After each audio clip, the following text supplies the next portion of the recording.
keynote session of the 7th International Workshop on Sharing Economy. My name is Eduard Àlvarez, and I'm lecturer and researcher at the Faculty of Economics and Business at the Open University of Catalonia. And today I'm delighted to chair Dr. Lizzie Richardson's presentation. She's one of the most prominent young researchers on the field, with several seminal contributions on the contextualization of the sharing economy. As a background, she is a human geographer, and after finishing the degree, she has performed research in Durham, Sheffield, and Cambridge universities before gaining a junior professorship at the Goethe University in Frankfurt. She also belongs to the Lab for Studies of Science and Technology, and well, regarding publications, she's been publishing in top journals of geography, urban studies, cultural studies, etc. Today, Dr. Richardson will address a topic of particular interest, which is the naming of our field of study. As you all know, at the very beginning, there was an intense debate between the sharing economy, the platform economy, which practices should be included in one or the other. And we ended up distinguishing between what was more collaborative, maybe non-for-profit in sharing, and then we put all those initiatives, probably business initiatives, into the platform economy. But with time, we saw that maybe the naming of platform was not the most appropriate one for it, and we might ended up trapping ourselves with a new ambiguity, right? And this is what today's session is going to be about. But the truth is, I don't want to spoil the presentation, so let us move into it. Remember all that the presentation will last around 40 minutes, and then we will have around 10 minutes for questions and comments at the very end. And the session will be transmitted by YouTube, where you can write down your questions. So without more delay, Dr. Richardson, please. I'll just go ahead and share my screen. Yep.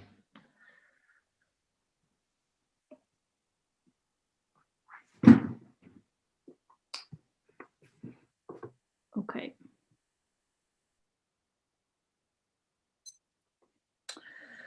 Thanks very much for the introduction, and thanks very much for inviting me and allowing me to present some of my ideas today.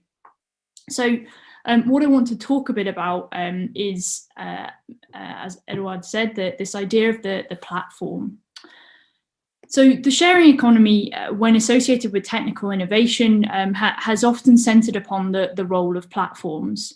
And these platforms, as much as being involved in sharing, can also be associated with what's been termed platform capitalism. So the question that I'd like to discuss today is, what is the platform? Or more precisely, what kind of an organization, or we could say an institution, is the platform?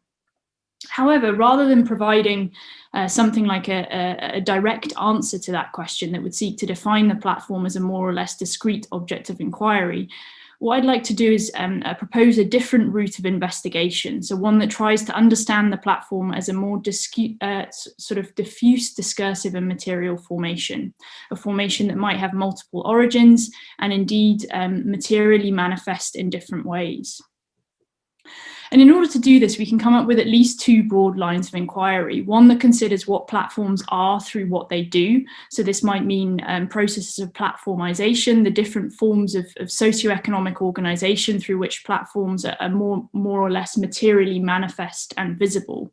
So, for example, something I've been interested in, how are platforms changing work, such as through the sorts of spatial forms that are appearing from an expansion of human delivery infrastructures to new modes of temporary access and occupation of office buildings and other sites, like the home now. The other route of inquiry is a more discursive and historiographical one, and this considers how the platform, as one among a sort of set of other terms, such as the digital and so on, has emerged as a key focal point for understanding socioeconomic change and indeed agency.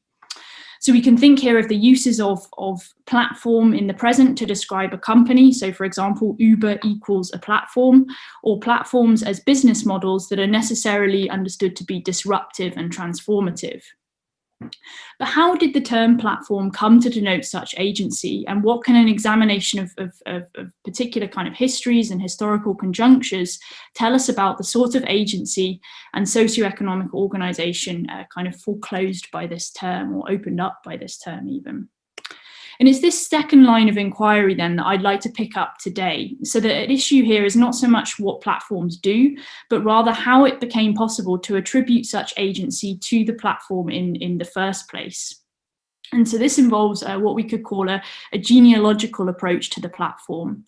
And this begins by foregrounding a kind of incoherence, so in which platforms appear as both a bounded organisation, a company, but also as that which seems to describe a more distributed agency that produces a social form that, or socioeconomic form that is not so clearly delimited.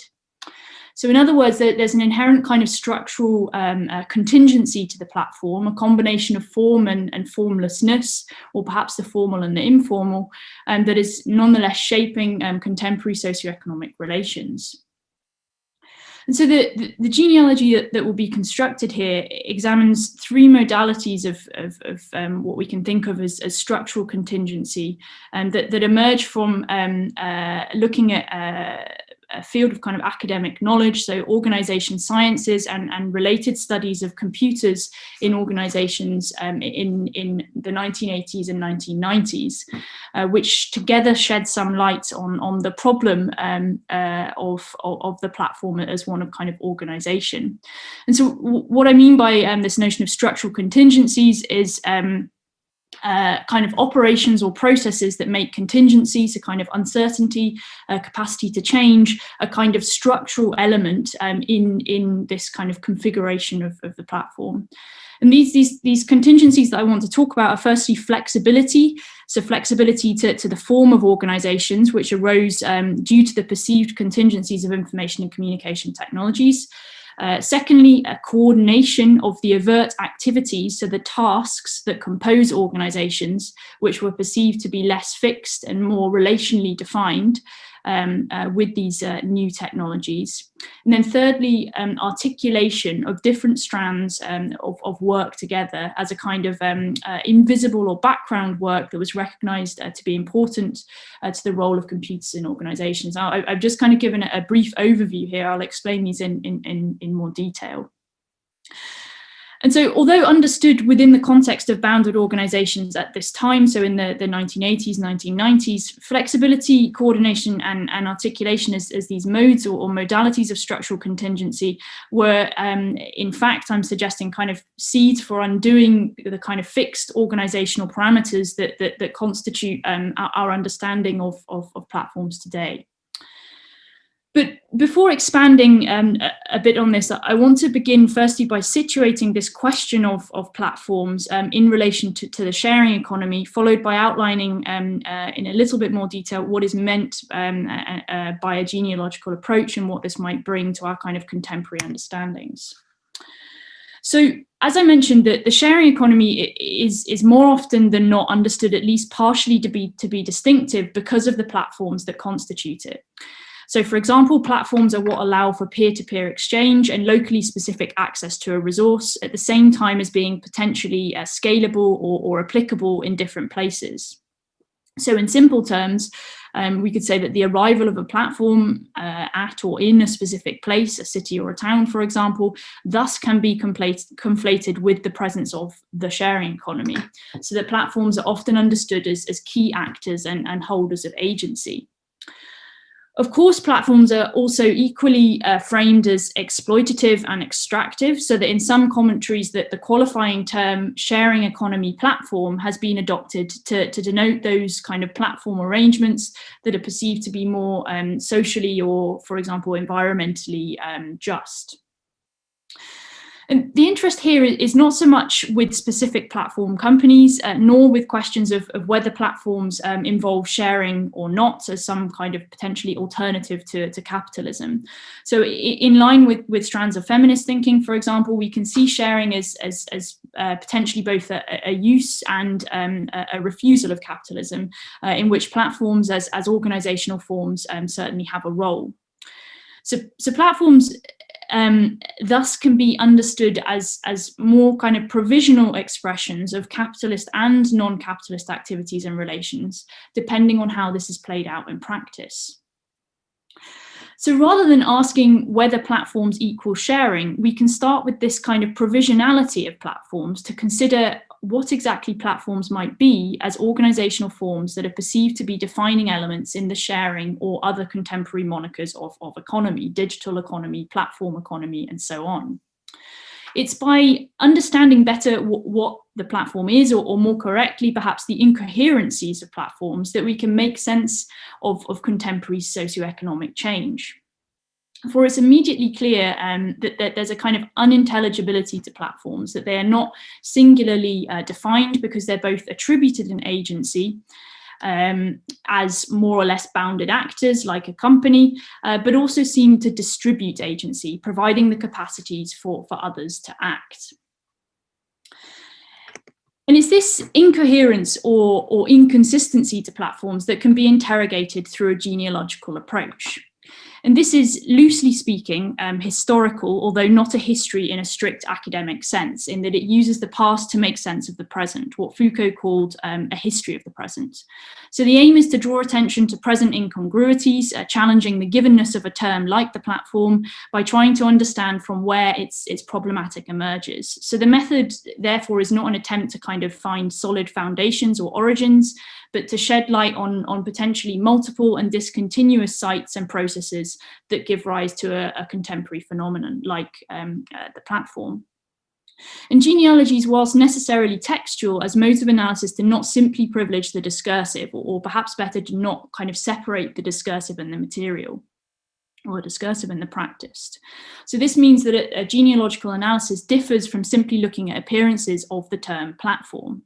And an example of this was Tarleton Gillespie's important discussion in 2010 of the term platform as a discursive resting point for contemporary media companies that enabled them to make particular claims. So notably, he gives the example of those such as YouTube and other online intermediaries using the term platform to avoid acknowledging their role in shaping public discourse online. And he highlighted here the importance of a degree of unintelligibility to the platform. So this idea that the platform provides a sort of a kind of open discursive position that is both on the one hand kind of specific enough to kind of mean something, but on the other hand is vague enough to work across what he calls multiple venues and multiple audiences. And he has this nice term of the platform as a kind of a structural metaphor. So there's something that this term does that provides some kind of structure, ways of thinking, but also perhaps ways of acting. So Gillespie then notes four broad categories of meaning of the term platform as computational, as architectural, as figurative, and as political. And I don't really want to go into these here, but rather just to emphasize that what's important about Gillespie's approach is that he does not assume a coherent reality to the platform, but instead, by focusing on the term, opens up the variety of meanings and their potentially differentiated historical trajectories. And this invites the question then of what the adoption of the term platform does for those companies who are using it.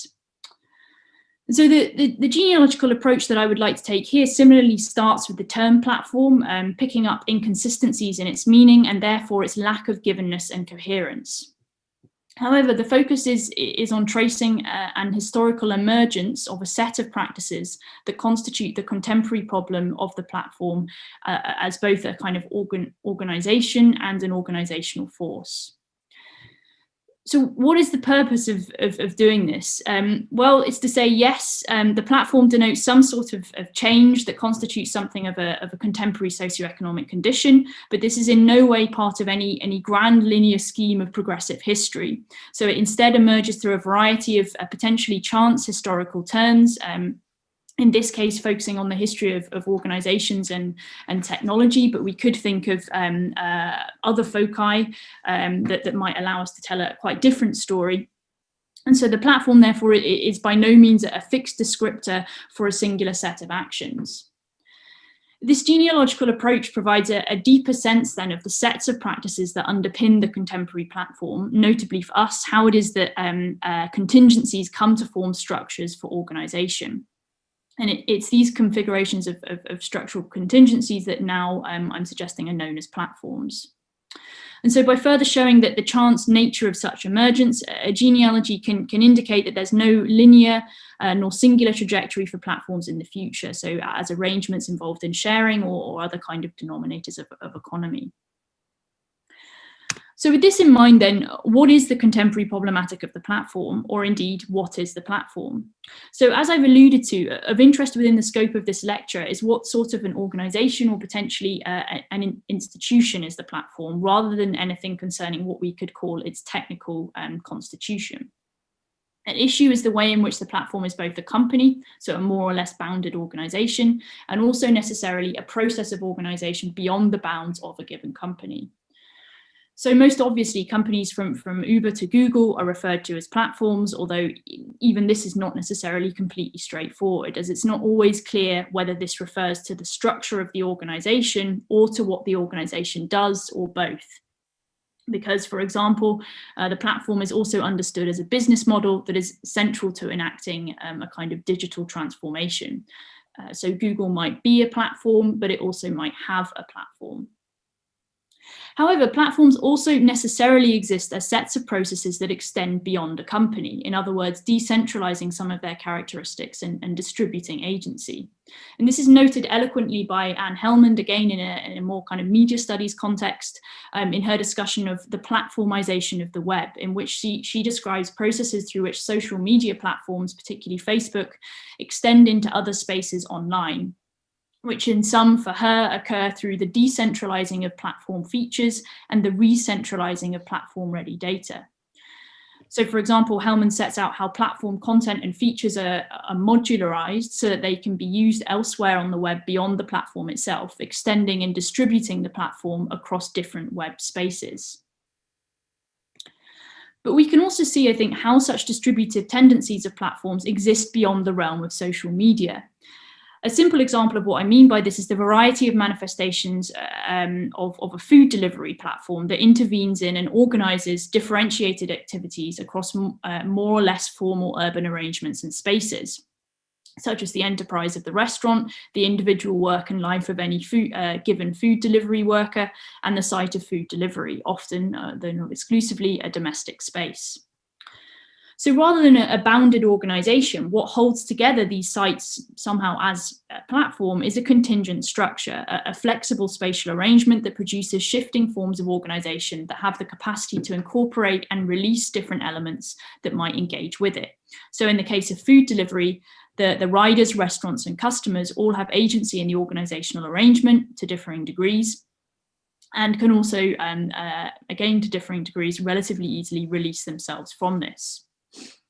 So rather than existing in any sense as a fixed organization or company then, from this vantage point, the platform is an ongoing organizational process that is united around its capacity to deal with multiple and differentiated forms of kind of contingent engagement. So it's this tension then between platform as organization and platform as process of organizing that I want to explore, so that the purpose is not to define the platform as either an organization or a mode of organizing, but instead to understand how these two elements coexist in contemporary understandings of platforms.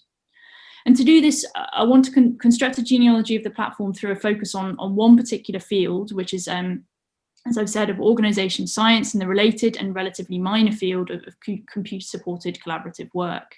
And in this field of knowledge, it's possible to see the emergence of structural contingencies informing the contemporary problem of platform organisation that arose through attempts to approach the role of technologies in organisations in the 1980s and 1990s. Personal computers meant a shift away from an understanding of technology as purely structuring or determining agents within organizations towards a sense of their possibilities to distribute agency and potentially to undermine existing organizational boundaries. So the first mode of structural contingency that I'd like to address is the imagination of organizations as flexible, broadly here meaning responsive to change.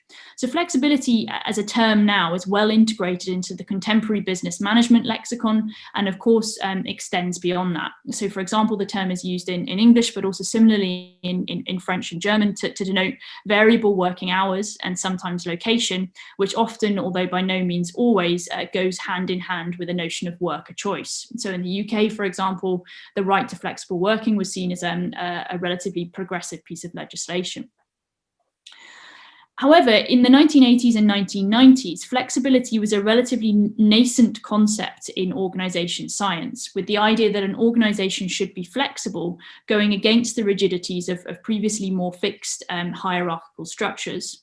So as Nolan in 2000 outlined in his chapter in the edited collection, A Nation Transformed by Information, the dominant form of organization structure at the period of rapid commercialization of the digital computer during the 1960s and 1970s was the M form, or multi-divisional functional hierarchy. And there's a nice diagram of this here.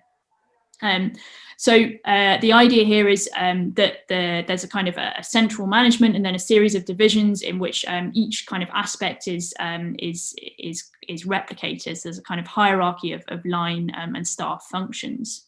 And the first mainframe computers, with their hierarchically organized databases, such as IBM's information management system, reflected this kind of organizational hierarchy.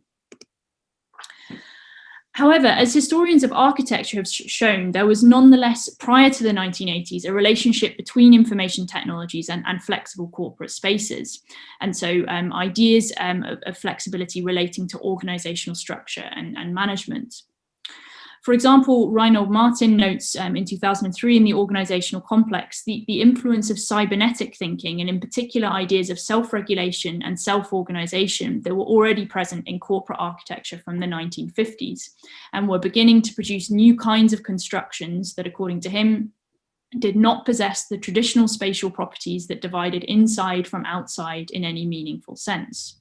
So the notion of the module was particularly important here. Modular office buildings were constructed through the 1950s that mirrored understandings of information modules and communications. So coming back to this idea of platform modules that Anne Hellman talks about. So in which information was separated into variable content, but standardized units, modules that could be flexibly connected. So from the perspective of organizational structure, corporations like IBM linked this modulated flexibility with notions of open-ended yet controlled growth, which Martin suggests was correlated with pseudo-freedoms of self-realization within a flexible framework.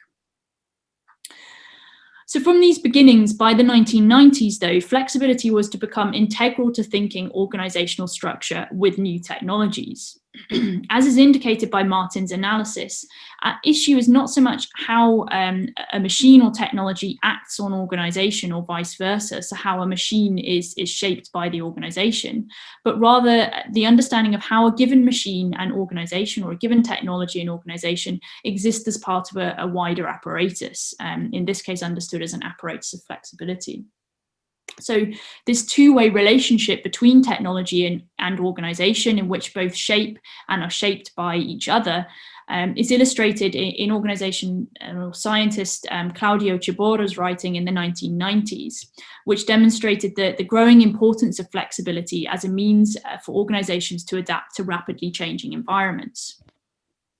So in 1996, he described Italian technology company Olivetti as a platform organization for the way in which it replicated the design and functioning of the computer platform. So we can see here how flexibility becomes linked with the notion of the platform. As Ciborra describes, the most distinctive qualities of the platform are its flexibility, movement, and transformation, obtained from intersecting, penetrating, and collating different organizational arrangements, such as the network, the matrix, and even the hierarchy. So here then Chabora deliberately takes other imaginaries for organisational structure, even those linked to contemporary technologies such as the network, and suggests that the platform somehow kind of incorporates or even supersedes these. In the platform is a form of organisation that continuously confronts the kind of coexistence of different organisational structures. And so flexibility is achieved by somehow kind of collating these structures, bringing these structures together. So without forgetting that Chabora was describing an organisation with an already existing identity, Olivetti, what he provides is a sense of flexibility as the mode through which organisations must enact context or structure whilst they are acting, with the metaphor of the computer platform or software platform capturing this flexibility for him. So we have flexibility somehow at the scale of the organisation as a whole, associated with and mirroring the role and development of high-tech organisations. But what about the work that makes up these organisations? So here we can move to coordination as another mode of structural contingency. And to do this, we don't need to look so much at the level of kind of organisation management, but instead go to discussions concerning the role of information systems in organisations.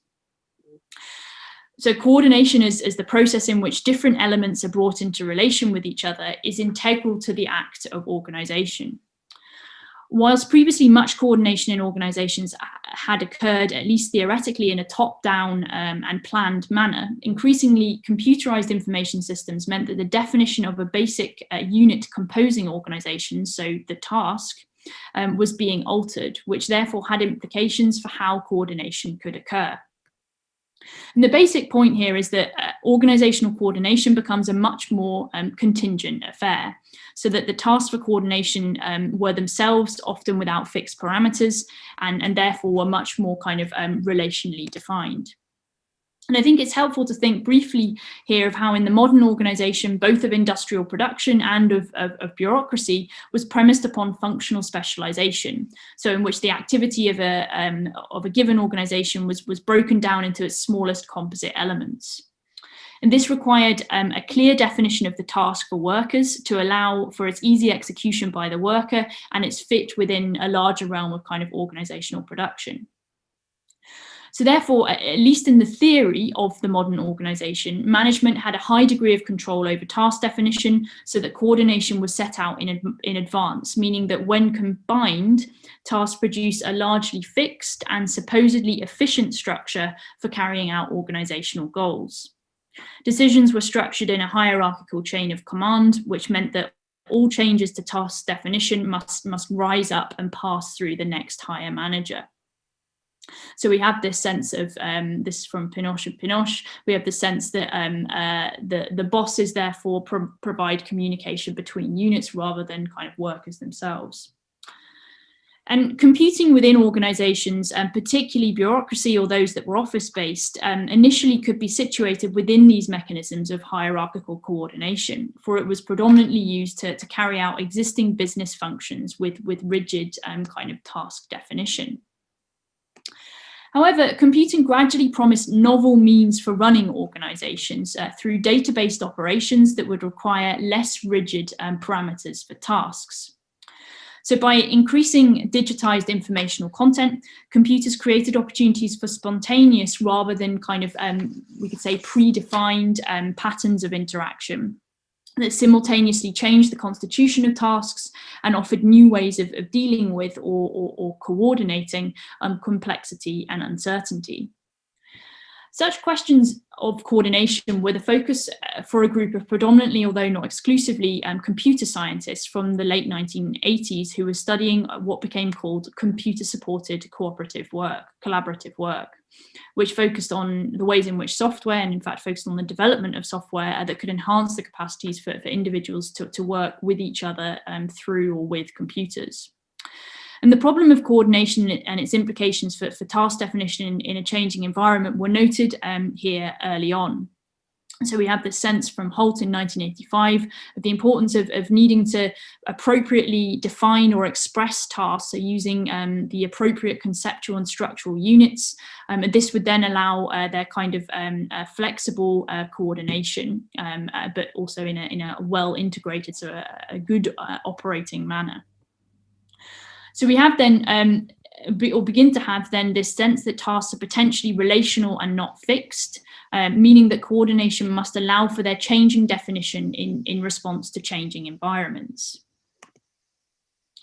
So as Panoche described in relation in 1994 to what they termed the intelligent organization, the nature of work in modern high-tech workplaces calls on people in many positions in the organization to take responsibility for processes and services. So this is quite different from the idea that the boss is making the decision about coordination and task definition.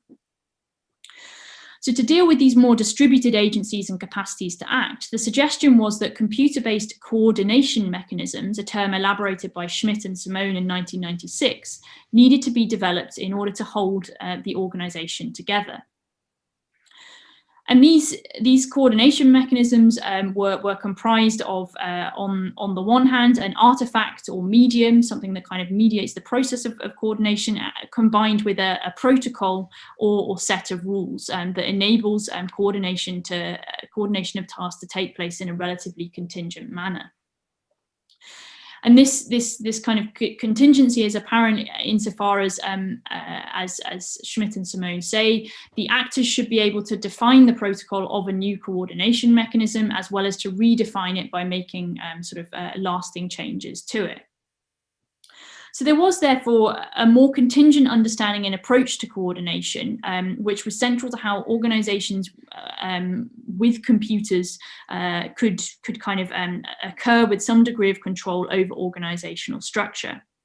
Although this degree of control certainly occurred at greater distance and with degrees of participation by different actors, shaping therefore the direction of the organization.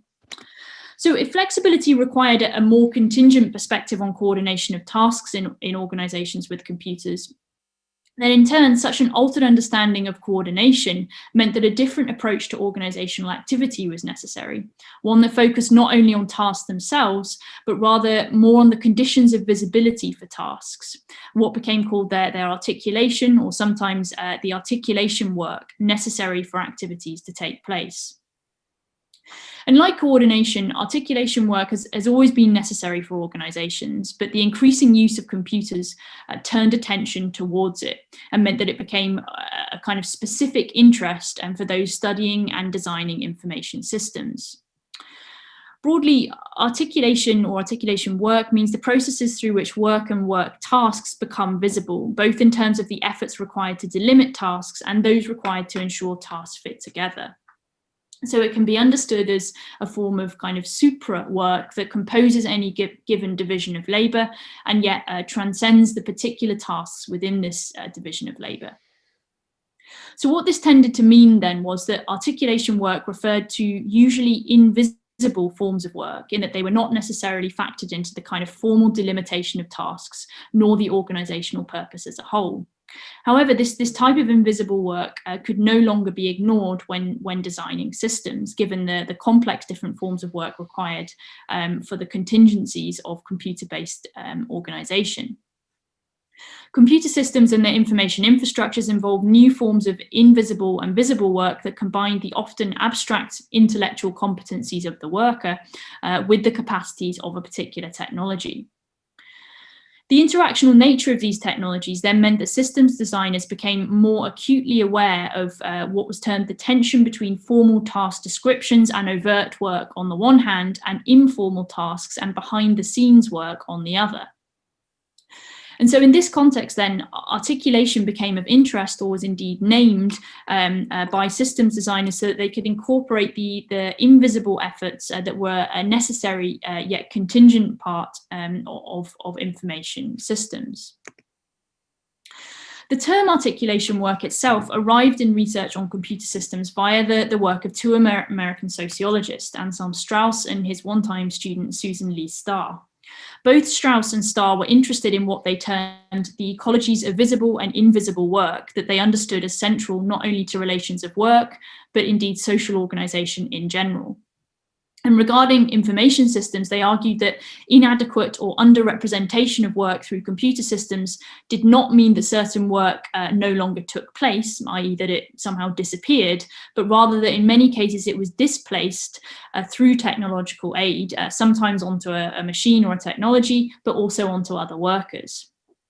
And such invisible workers who in the 1980s offices were frequently women occupying secretarial and clerical roles were often, in fact, they suggested, involved tacitly in the design of information systems and held highly specialized knowledge that was essential to the smooth functioning of so-called routine work.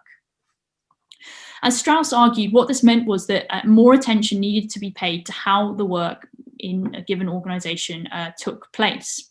In other words, with a focus on the work activities themselves, in order to understand how different agencies were involved in the completion and the undertaking of this work.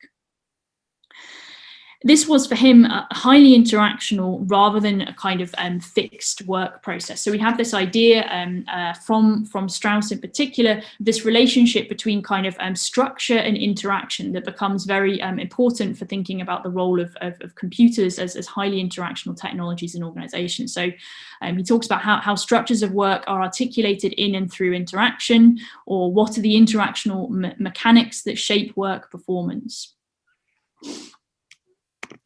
And it's this interest in structured interaction or interactional structure that no doubt led to Strauss's term articulation work being taken up in relation to computers, although by no means in a kind of singular manner. So on one level, articulation work equated to the communication facilities required for dispersed work, which with computers might include, for example, file sharing, shared view, email, computer conferencing, and so on. And this was therefore articulation as interaction about a task or tasks, but was not included within the definition of the task itself. Digging a little deeper, it's clear that this communication or interaction is often complex and of fundamental significance in supporting a given structure of work by ensuring that a system can operate through responding, often locally and temporarily, to contingencies. From this perspective, the essence of articulation, according to Goethe and Starr, involved reconciling incommensurate assumptions and procedures in the absence of enforceable standards. So articulation work, therefore, is not only necessary as a response to kind of unplanned circumstance, it became increasingly clear, but it was also required for so-called routinized activity, as the continuous efforts required in order to bring together discontinuous elements.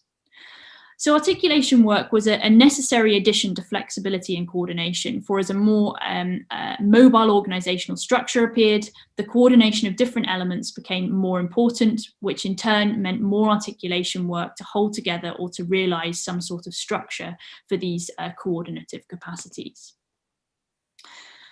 So we've traced then how the structural contingencies constituting the present day context as a response to the use of network computers in organizations.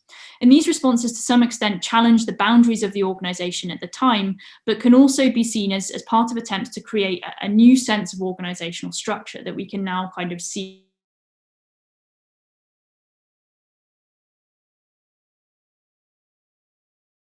to changing environments.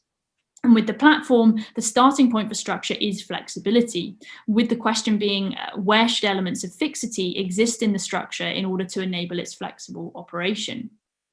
And central to the possibility of flexibility is an understanding of coordination as that which occurs apparently more horizontally in comparison to previous modes of organization.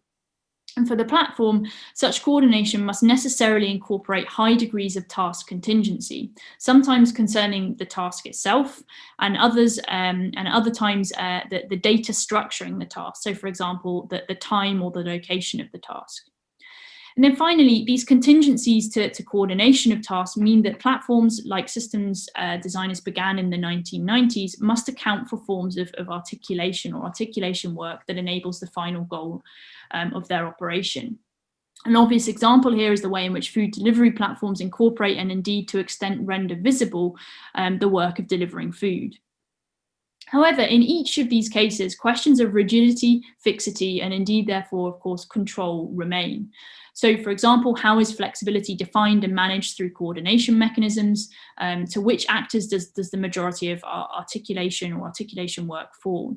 And these are key questions for understanding the politics of platforms as situated contingent structures that do not necessarily have a normative modus operandi for in terms of their economic purpose.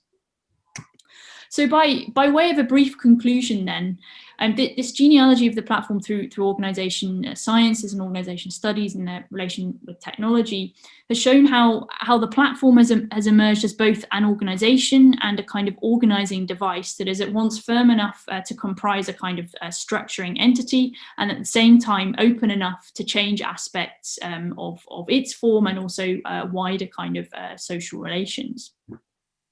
And through this particular genealogy, I hope to have shown that the platform as a key term denoting the sets of agencies marking the contemporary era is by no means singular, so that as much as the term might be used to describe a company, it can also equally be used, for example, to describe a much more kind of contingent structure or structuring contingency, a flexible arrangement comprising coordination and articulation.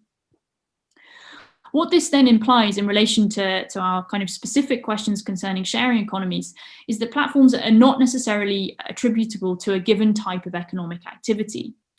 Through this particular genealogy of the platform, it's possible to see that the form itself does not necessarily connote, for example, gift versus potentially capitalist exchange.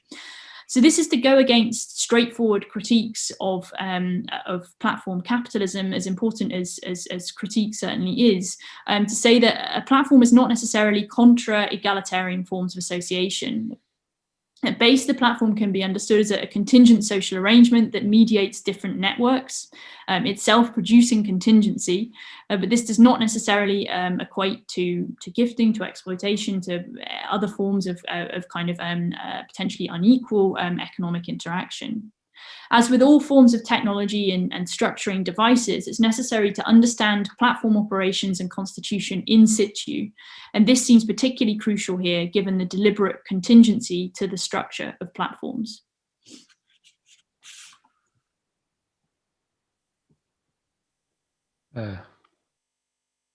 Thank you very much. It was really inspiring, bringing very interesting concepts regarding the platform concept in itself, and well, all the consequences that this has on our particular field of study, the sharing and the platform economy.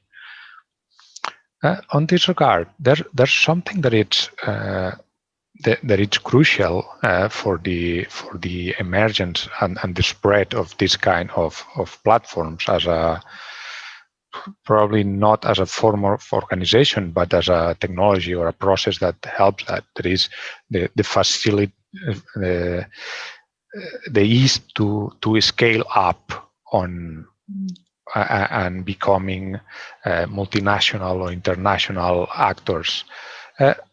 Where would that particular part be included within your classification? Would it be something related to flexibility or with articulation?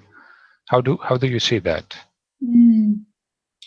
Yeah, I guess if flexibility is understood at the level of organizational structure as a whole, yes, potentially at that level. But I think part of the and it's not something that I particularly touched on too much beyond saying a technology needs to be understood in situ. I think this is always the tension, and it comes up in lots of other debates. For example, the global versus the local. I mean, how do you understand the global as being articulated within a given context, for example? So how does in this case a platform kind of or a given kind of platform arrangement become situated and produce forms of complex socioeconomic relations in a given kind kind of, for example, city.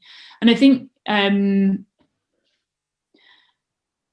each of the elements to some extent are scalable if you want to talk in terms of scales, but I think they're each also played out kind of contingently in if you want to say a given kind of context.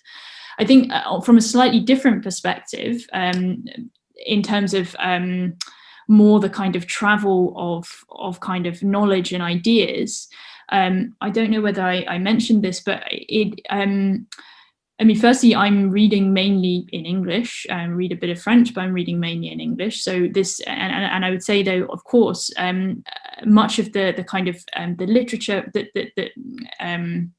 that structures kind of studies of organizations, even organizational sociology, but organization studies, management studies, it's either geographical, as in it doesn't mention where it's coming from, or it comes from predominantly, I would say, a North American context. So I think that that's also something in terms of talking about kind of ideas of scale. There's often a kind of implicit sense that yes, of course, you can just move this model to another kind of place, context, whatever, and it will work in the same way. There's quite little discussion of that, I think, in organization literature. Okay. Then one question that goes more into the initial debate, or the way that we look into this specific concept regarding the platform economy. Do you think we are using it rightly, or we should stick with the platform economy for one particular set of organizations and try to avoid it for others? Yeah, I mean, I think there's, I mean,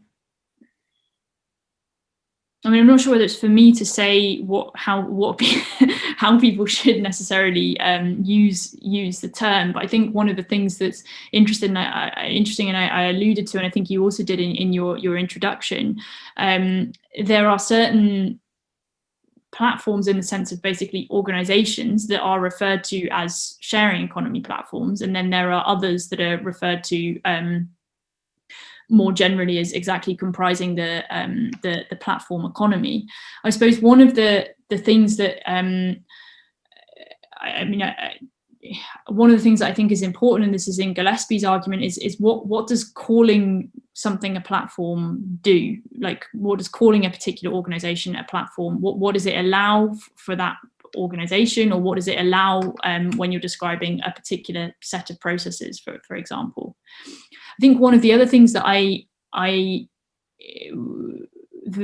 think is important, and I'm not sure how much it engages with debates here, but if we see the platform in a relatively abstract sense as something that is connected to the notion of a network, and talking of networks has been a way to think about how economies are socially embedded.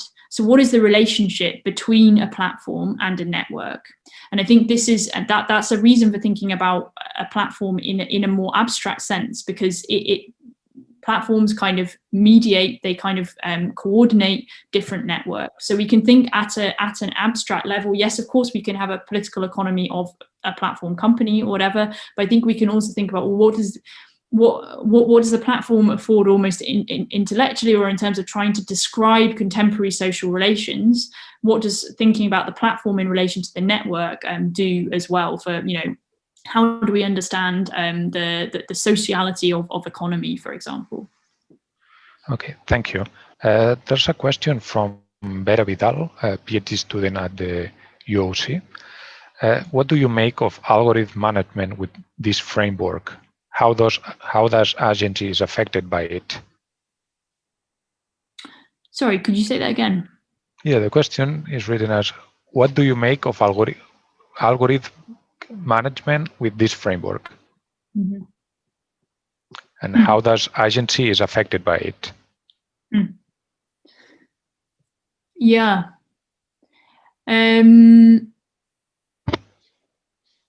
Yeah, I mean, it's a good question. So, I mean, I think this was partly what I was trying to get at with this idea of, okay, so yes, we have the sense of, on the one hand, kind of contingency, distributed agency, and so on, which certainly I think are there in, I mean, they're there in this kind of genealogy, these histories that I was talking about, but they are also there in the contemporary kind of widespread concept of the platform. But on the other hand, of course, that contingency and agency is unequally distributed.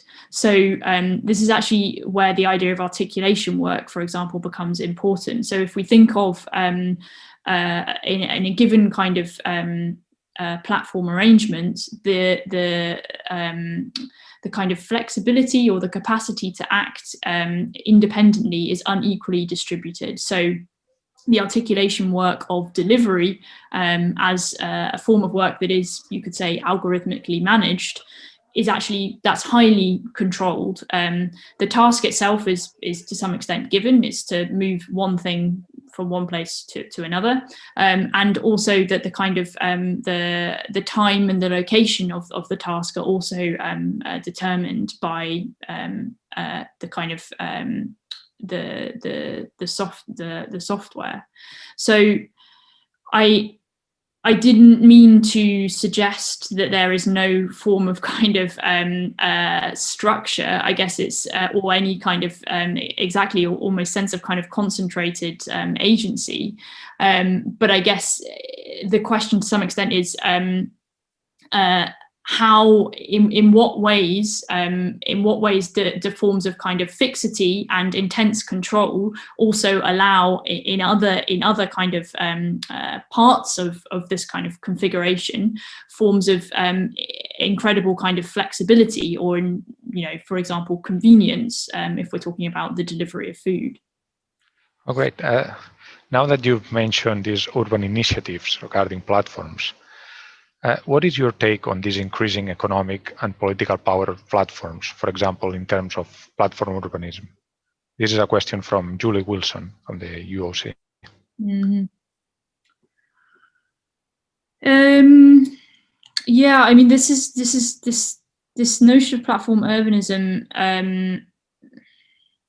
Yeah, I mean, I can't really sum it up. I mean, I think within academic debates, there's been obviously there's always been a kind of discussion of thinking about the role of technology and sometimes also infrastructure in, of course, the kind of material constitution and governance of cities. I think the kind of debates on platform urbanism to some extent have they've been related to like kind of smart city debates, and there's been some questions around, well, how are these different? I think, I mean, from my perspective, yeah, from my perspective, I think the smart cities debate and the idea of smart cities is much more about kind of urban governance, and there are, of course, like critiques of that. I think platform urbanism has been more generally, yes, exactly, kind of critical of the way in which certain platform, I would say, companies are inserting themselves into and potentially creating new forms of urban, privatized generally urban infrastructure. So they are both platform urbanism, I would say. I don't know whether it's necessarily about the increasing kind of sort of power of platforms, but I think it's, you could say, I mean, you could definitely say it's if you know these debates on so-called splintering urbanism, it's a continuation of the way in which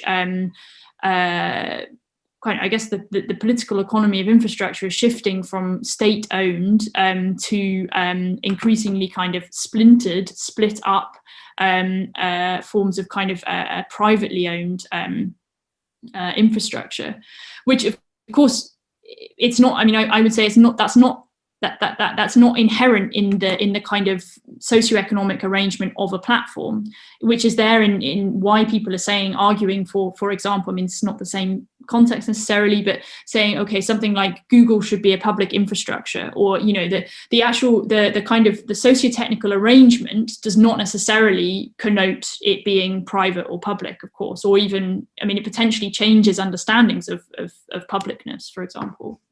Oh, great, thank you. There's a last question from Dr. Igor Calzada from the University of Oxford. Which is the place of data ecosystems for recovering the original P2P rationale that has been clearly overcome by surpassed by the so-called platform capitalism? I think he's referring to data governance models. Yeah, I mean, I can't say too much specifically to that, to the topic of, I mean, it's not some, I'm certainly in no way a specialist on data kind of governance. What I would say is, and kind of legislation around that, but one thing within the context of the European Union, I'm sure many people are aware, in late last year, there were 2 new pieces of legislation that were kind of passed. One is the Digital Services Act and one is the Digital Markets Act. And both of these explicitly mention platforms, and they're largely trying to regulate kind of, I would say, monopolistic tendencies of platforms. And that's definitely kind of, yeah, I mean, it's nothing to do with kind of moving back to peer-to-peer exchange, but it's to do with trying to some extent limit the power that platforms accrue through exactly the access that they have to data and the production of data. Okay, well, thank you very much. I think all questions has been answered. Well, I just wanted to finish by thanking you very much for the very interesting presentation, inspiring presentation, and also thanks the audience and all those that have contributed with questions and have followed the session. I just wanted to remind them that they should look at the program, but if I don't remember wrong, we start back at 3 this afternoon.